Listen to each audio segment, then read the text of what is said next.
Bab 1600. Harvey menggerakkan tubuhnya dan muncul kembali di tengah kerumunan yang terdiri dari anggota keluarga Watt. Kali ini, dia tidak menggunakan pedangnya. Dia hanya akan menggunakan telapak tangannya. Segera, serangkaian tamparan bisa terdengar. Anggota keluarga Watt yang tersisa terhempas terbang, bersama dengan jenderal besar. Ketika mereka mendarat di tanah, mereka mengeluarkan lebih banyak udara daripada yang bisa mereka hirup. Seluruh keluarga Watt bukan tandingan Harvey. Tidak berguna. Ekspresi Harvey setenang biasanya.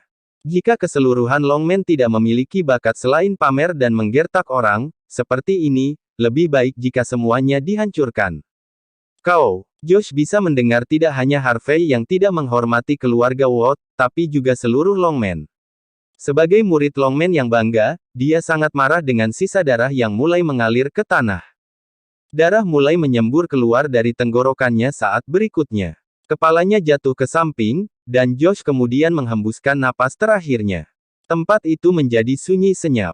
Tidak ada yang membayangkan bahwa Josh akan mati saat dia muncul. Nak, kau melewati batas. Kau tidak menghormati hukum. Bahkan jika Josh dan yang lainnya melakukan kesalahan, kau tidak boleh membunuh mereka begitu saja. Kau bahkan menghina seluruh longmen. Seorang pria tua yang tampak berbudi luhur melangkah keluar dan menegur Harvey. Plak, tanpa menunggu pria itu selesai, Harvey menamparnya. Pria tua itu segera terhempas terbang. Harvey berkata dengan tenang, berhenti menyalak. Dia tahu betul bagaimana orang-orang ini bertindak. Mereka berpura-pura menjadi orang benar, tetapi mereka pasti akan menambahkan penghinaan pada cedera dan memukuli Harvey saat dia jatuh jika dia dikalahkan karena terlalu lemah. Harvey tidak keberatan memberikan pukulan terakhir kepada orang-orang seperti ini jika mereka terus membuat lebih banyak keributan. Wajah orang banyak itu mengendur karena terkejut. Teror menyerang mereka, mengisi setiap pori-pori mereka. Mereka tidak berani mengucapkan sepatah kata pun.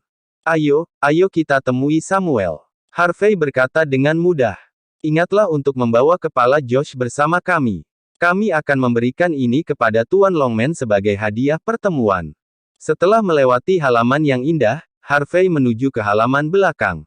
Banyak murid dari Longman muncul. Tapi setelah mendengar apa yang terjadi di pintu masuk, mereka tidak berani mendekati Harvey. Halaman belakang dipenuhi dengan bunga plum. Tidak ada pagar yang mengelilingi tempat itu, dan seluruh tempat itu tampak seperti sebuah karya seni. Karena itu adalah gunung, lautan awan berkabut bisa terlihat mengambang di bawah kaki seseorang. Anda bisa mendengar peluit lembut angin yang mengalir, membuka jalan menuju sensasi luasnya yang tak terbatas. Seorang pria berbaju hijau berdiri diam, lengannya disilangkan. Papan catur kuno ditempatkan di depannya. Dia memegang bidak catur hitam di tangannya, tampaknya menikmati dirinya sendiri. Di sekelilingnya ada pria dan wanita yang mengenakan pakaian tradisional, semuanya menatapnya dengan wajah penuh kekaguman. Ini pasti petinggi Longman, atau mungkin orang penting di dunia bawah. Aura yang berbeda dapat dirasakan segera setelah mereka menyadari bahwa Harvey masuk ke dalam ruangan. Ada juga aura pembunuh yang ditargetkan ke Harvey. Tampaknya di sini juga, ada orang-orang yang menunggu penyergapan. Tyson tanpa sadar gemetar ketika dia melihat pria tua dengan kemeja hijau. Bagaimanapun, pria ini adalah legenda di dalam Longman. Harvey menggelengkan kepalanya melihat pemandangan itu.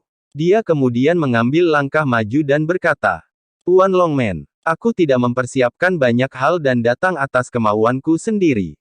Terimalah hadiah berupa kepala manusia ini dariku.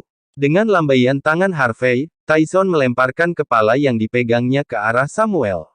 Ekspresi sedih masih ada di wajah Josh.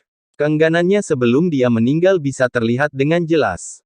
Kerumunan yang memandang Harvey terbagi. Beberapa penuh ketakutan, beberapa menunjukkan penghinaan, dan beberapa tersenyum tipis.